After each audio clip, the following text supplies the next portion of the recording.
And welcome back to the Kiosk Presents. You know, here in Western New York, we like our stunts to be Nick Wallenda dangerous, and we like our action to be Buffalo chicken wing hot. And we've got two guests today that are going to be right up that alley. They've got a new movie called Nitro Circus 3D. Welcome Travis Pastrana and Jolene Van Vute to the Kiosk Presents. Thanks for having us on, Brian.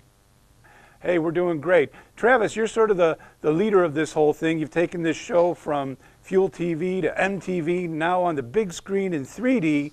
Give us a little idea of what's going to make our eyes pop out when we see this movie in the theaters. No, well, our goal in this movie is to, for people to come out and leave pumped up to go have a good time, get active, do some stuff, and at the very least, it's entertaining. Man, we had just so much fun traveling. Like, everyone keeps referring it to Jackass, but our stunts in Nitro Circus are all meant to succeed, as opposed to Jackass that's meant to fail, if you will. But still entertaining, and the ones that do fail are actually pretty entertaining as well. But no, for this movie, I mean, we just really pushed the boundaries of what's possible. And I mean, we set a blob at the top of a 63-story building. We jumped and base jumped off. We basically set a school bus and jumped at 200 feet with 8 people in it. Just really did some stuff that we shouldn't have done, scared ourselves for the last 2 years, and self-funded this film, and hopefully everyone enjoys it.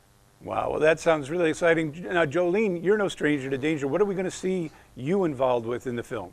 Well, I actually got to be more in awe of a lot of these boys this time around. I had shoulder surgery going into the film, unfortunately. Oh my. So a lot of the stunts I participate in, you see my arm literally duct taped to my body so that I was able to get it through. But I definitely still stepped it up and got a few good ones in there for you guys. So don't let her fool you. She stepped up pretty amazingly. Well, that's great. Well, I suppose both of you almost have to plan for downtime because of the danger of what you do, don't you? Well, a lot of downtime isn't planned. It's more forced, and that's due to injury. We're usually so busy.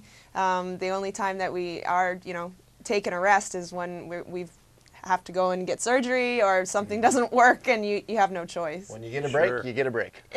Now, hey, Travis, now I know you guys have been on television for a long time. What was it like for the filmmakers, and what was it like for you to plan what you're doing to make it work really great in 3D? Well, 3D was something that, I was always like, oh, it's a gimmick, and I was against it because it takes so long to move the cameras around. And we saw the first stunt that we did, and it makes your heart sink. I mean, it makes you feel like you're really there. And from after seeing that first one, I was like, oh, this was definitely the right choice. And it makes it that much bigger and that much better. And usually on TV, you're like, oh man, it was so much bigger in reality. But when you go to the movie theater and you see this thing, you're like, wow, that's big. And I think the 3D was something that, thank goodness, Greg Godfrey, our producer, was really adamant about it, because it is tough when you have to take the cameras and move them around, because when you want to do a stunt, you want to do it right now. We get impatient. Oh, yeah. We get impatient. Hurry up and wait probably doesn't work for either of you, does it? No. So now, Jolene, I understand you were born in London, Ontario. Did you grow up in Ontario, close to Western New York here? I did. I was born and raised in London, Ontario. I just purchased a home there last year, and that's where my family is. So whenever I can get home, I do. It's very few and far between, but that's home for me. Oh, sure. Now, did you ever get over to Niagara Falls or Buffalo when you were growing up? Yeah.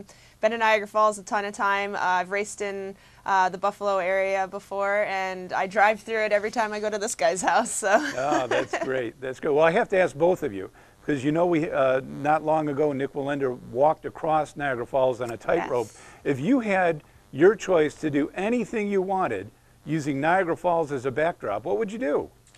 Easy. I would take a jet ski off with a parachute and base jump off Niagara Falls. I think would be awesome. We've actually talked about that one. Yeah.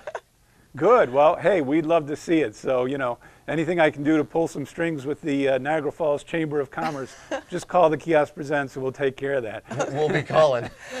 Now, Travis, I understand, you've been very successful. You're the most successful competitor in the history of the X Games, but you've got other aspirations as well, some driving aspirations. I know you were involved with Michael Waltrip a little bit. You've talked about doing 24 hours in Daytona.